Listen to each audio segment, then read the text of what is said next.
Hampton, dedicated to helping you find your ideal job. Do you know what you want to do in your career? You know you can't go in all directions, you have to pick one.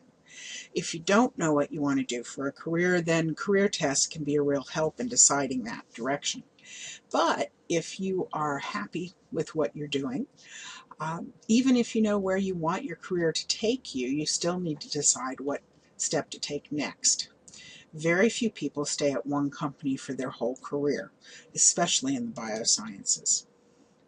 Even multinational pharmaceuticals have downsized, right-sized, refocused, spun out, etc.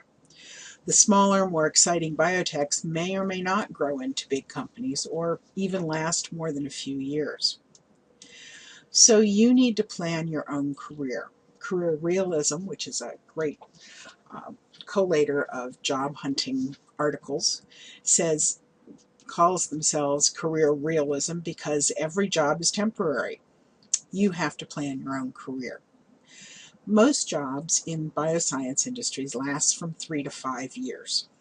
So if you start working right out of your PhD, right out of graduate school, and work until Social Security takes over, you'll be working at between 8 to 14 jobs. Now, you don't have to plan all of those jobs, but it really helps to have a direction in mind. You have to be the one on top of your career planning. No one else can do it for you or will do it for you. If you want to be in biopharma, medical device diagnostics, or life sciences, you absolutely need to know what you bring to the table and what that group of skills is typically titled. You need to know what the people who have those skills do, produce, learn, invent, etc. Once you have your list of skills and expertise in a spreadsheet on your computer, you can decide which ones you want to use in your next job, which ones you want to develop, which ones you need to add, what you want to learn, and which ones you never want to exercise again. I have a blog on how to use LinkedIn to find those keywords.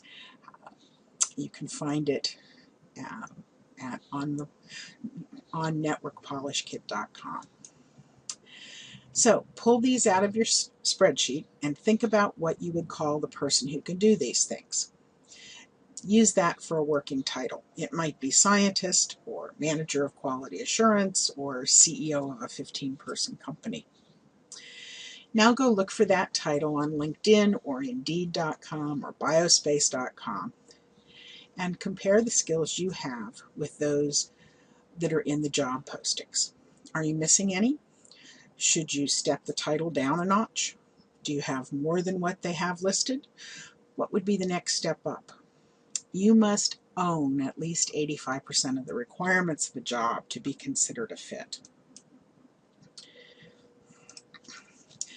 Remember that all companies put different emphasis on different skills in their job descriptions and expectations. Many job descriptions are poorly written and are not really what's going to be happening. And many companies will not use the same titles that their competitors use for the same tasks. Think again about what you want to do on a day-to-day basis. What do you want to learn, produce, invent? What skills that you own do you want to use? And figure out if you've already done them or it's a stretch. And would you hire you with this title?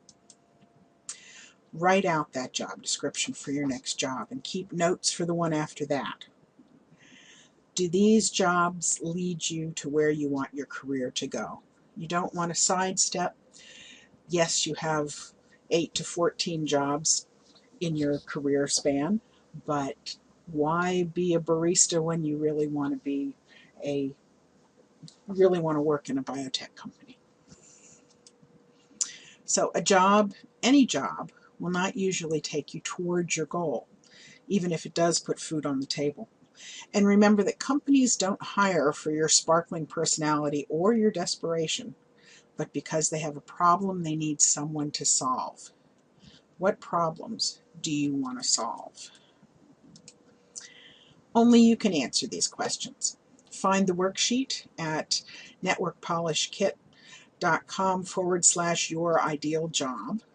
And if you need a hand, a questioner, a person to hold you accountable to yourself, please let me know. You can reach me at Connie@networkpolishkit.com. I am in full support of your next career step.